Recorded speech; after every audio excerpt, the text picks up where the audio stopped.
இயேசுவே உம்மை ஆராதிக்கின்றோம், எம் வாழ்வை உமக்கு அளிக்கின்றோம், உம்மை அன்பு செய்கின்றோம்.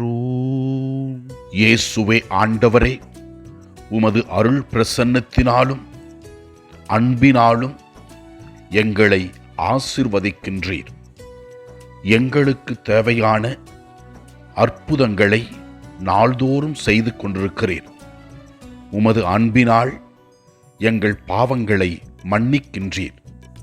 உமது அன்பினால் எங்கள் வாழ்க்கையில் மனமாற்றத்தை ஏற்படுத்துகின்றீர். நீர் செய்கிற அனைத்து நன்மைகளுக்கும் நாங்கள் உமக்கு நன்றி கூறி உம்மை ஆராதிக்கின்றோம். முதல் வாசகத்திலே நாம் பார்க்கிறோம், பிற இனத்து மக்கள் கிறிஸ்தவர்களாக மாறியபோது அவர்களுக்கு பல வகையான தடைகளை யூதர்கள் போட்டார்கள்.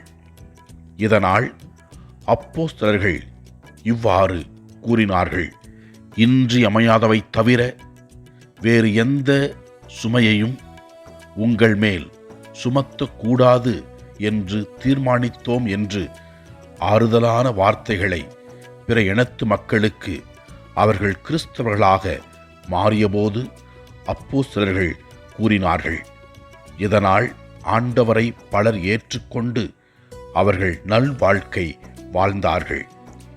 இரண்டாம் வாசகத்திலே நாம் பார்க்கிறோம், திருத்தூதரான புனித யோவான் கடவுள் அவருக்கு கொடுத்த காட்சியை பற்றி தெல்லம் தெளிவாக விளக்குகின்றார். எவ்வாறு விண்ணகத்தில் இறைவன் ஒளியாக இருக்கின்றார் என்றும் நம் அனைவரையும் எவ்வாறு ஆசிர்வதிக்கின்றார் என்பதை பற்றி தெல்லம் தெளிவாக விளக்குகிறது. நற்செய்தி வாசகத்திலே நாம் இவ்வாறு வாசிக்கின்றோம்: தூய ஆவியாராம் துணையாளர் உங்களுக்கு அனைத்தையும் கற்றுத்தருவார் என்று இயேசு கிறிஸ்து தான் இந்த உலகத்தை விட்டு செல்வதற்கு முன்பாக மக்களுக்கு வெளிப்படுத்தினார். ஆண்டவரை ஏற்றுக்கொண்டு வாழ்கிற நாம் நம் உள்ளத்தில் இருக்கிற எல்லா தேவைகளை ஒப்பு கொடுத்து ஜெபிப்போம். அவர் நமக்கு எல்லாவற்றையும் செய்வார். எல்லாமல்ல இறைவன், தந்தை, மகன், தூய ஆவியார் நம் ஒவ்வொருவரையும் ஆசீர்வதிப்பாராக. இயேசுவுக்கு புகழ். மரியே வாழ்க. ஆமென்.